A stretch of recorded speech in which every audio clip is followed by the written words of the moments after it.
What is going on, guys? It's Triple G here, back with another Borderlands 3 video, and today we're going to be going through Fight Cub, and the first thing we're going to do is actually talk about Fight Cub. Guys, if you enjoy this video, please consider subscribing to the channel or join us over on Twitch. We stream 5 times a week, and otherwise let's get straight into this video. So let's start off with the purple tree. The first thing that we're going to do is put 2 points into biofuel, which is going to give us some health regen as well as Iron Bear armor regen. 3 points into big surplus because that boosts all damage. 5 points into really big guns to give us extra Iron Bear damage. We're going to put 3 into explosive fury. Now this is going to give us status effect chance and status effect damage. What this is going to do is going to give us Iron Bear duration when we get later down the tree. I've put a point into double time to give us that extra little bit of movement speed, just a personal preference. You could distribute this point wherever you like.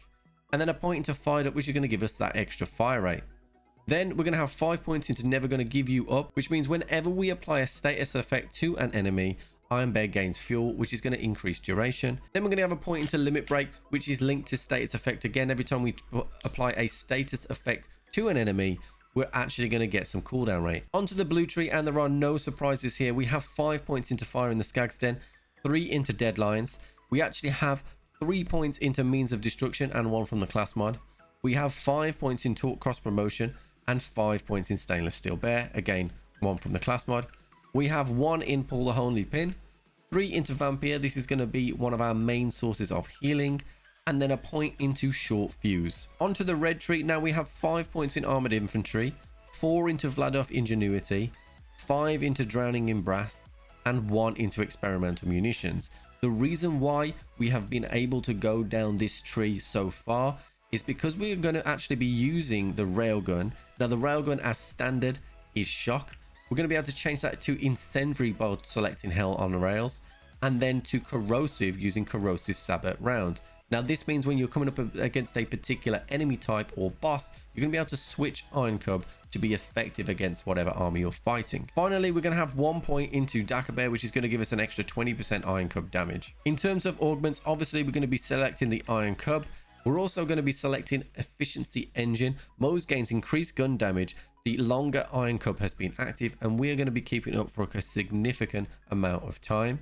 And as I said before, the other augment that we're going to be using is actually the railgun, and then we will select whatever we want to actually match the element type.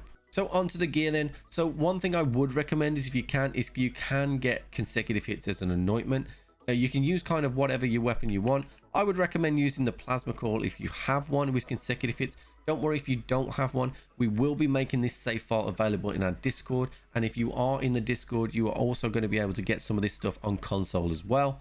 The flipper is another good alternative here and is way more accessible than the plasma coil and easier to farm. In terms of shields, I've gone for the transformer here, just my favorite. You could go for an old god if you want, or it even synergizes with a stinger because you'll be going to be able to proc groundbreaker from all that damage everybody's doing. The class mod, now this is an important one. If you don't have DLC 4, you won't be able to use this flare. However, there are other class mods that you can use. I'd recommend something like a Sapper or a Blastmaster. Iron Cub will lose a little bit of a drop off, but you'll still be able to use this build pretty effectively. In terms of the artifact, we have the Pearl obviously here with the magazine size and fire rate. Now I do have a level 1 cloning maddening tracker.